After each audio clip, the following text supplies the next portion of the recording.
First of all మహర్షి రాఘవ 100వసారి మా blood బ్యాంక్లో Chiranjeevi charitable trust ఆ బ్లడ్ బ్యాంక్లో రక్తం దానం ఇవ్వడం జరిగింది. అంటే ఇంతవరకు 50 సార్లు ఇచ్చిన వాళ్ళు 60 సార్లు ఇచ్చిన వాళ్ళు ఉన్నారు, కానీ ఒక వ్యక్తి 100 సార్లు రక్తదానం ఇవ్వటం అనేది ఇదే ప్రథమం. ఇలాంటి సందర్భంగా మా మహర్షి రాఘవని మనస్ఫూర్తిగా మా ఇంటికి ఆహ్వానించి నేను అభినందించడం నాకు ఎంతో సంతోషం కలిగిస్తుంది. సో నిజంగా చాలా గ్రేట్ రాఘవ. అంటే మేము బ్లడ్ బ్యాంక్ ఫస్ట్ టైం పెట్టినప్పుడు మురళీమోహన్ అన్నయ్య ఉన్నారు అక్కడ.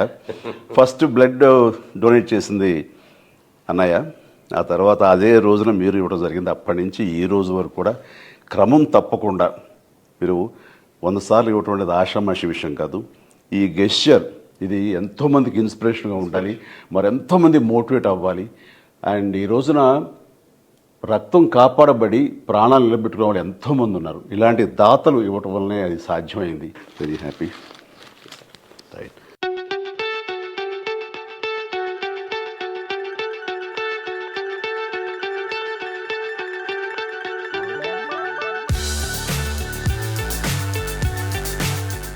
చిరంజీవి గారు బ్లడ్ బ్యాంక్ పెట్టిన తర్వాత మొట్టమొదటి రోజున మేము వెళ్ళి బ్లడ్ ఇవ్వడం జరిగింది. ఆ రోజున మహర్షి గారు వచ్చారు, నేను వచ్చాను. ఫస్ట్ October 2nd గాంధీ ఆ రోజున ఫస్ట్ బ్లడ్ నేనే ఇచ్చాను.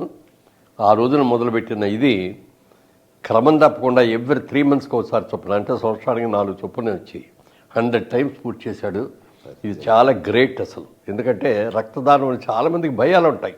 అమ్మో రక్తం తీసేస్తే మనకు నీరసం వచ్చేస్తే పడిపోద్ది, కళ్ళు తిరిగిపోతాం. అది ఏమీ కాదు. ఎస్పెషల్లీ ఎండాకాలంలో అసలు ఎవరు. ఇది ఆల్మోస్ట్ ఏప్రిల్ అండ్ ఇంత హాట్ సమ్మర్ లో తను ఇచ్చాడంటే అదన్నీ కూడా మూఢ నమ్మకాలు అని మరొకసారి నిరూపించాడు. నూతులోంచి నీళ్లు తోడిని కొద్దీ కొత్త జలం ఎట్లా వస్తుందో రక్తదానం చేసిన తర్వాత బ్లడ్ కూడా జనరేట్ అట్లాగే అవుతుంది. అందుకని ఎవ్వరూ కూడా భయపడక్కర్లేదు. శుభ్రంగా యంగ్గా ఉన్నవాళ్ళు, ధైర్యంగా ఉన్నవాళ్ళు, గట్టిగా ఉన్నవాళ్ళు రక్తదానం చేస్తే 10 మందికి ప్రాణాలు కాపాడే వాళ్ళు అవుతాం. అది మాత్రం గుర్తుపెట్టుకోండి అందరూ. Thank you.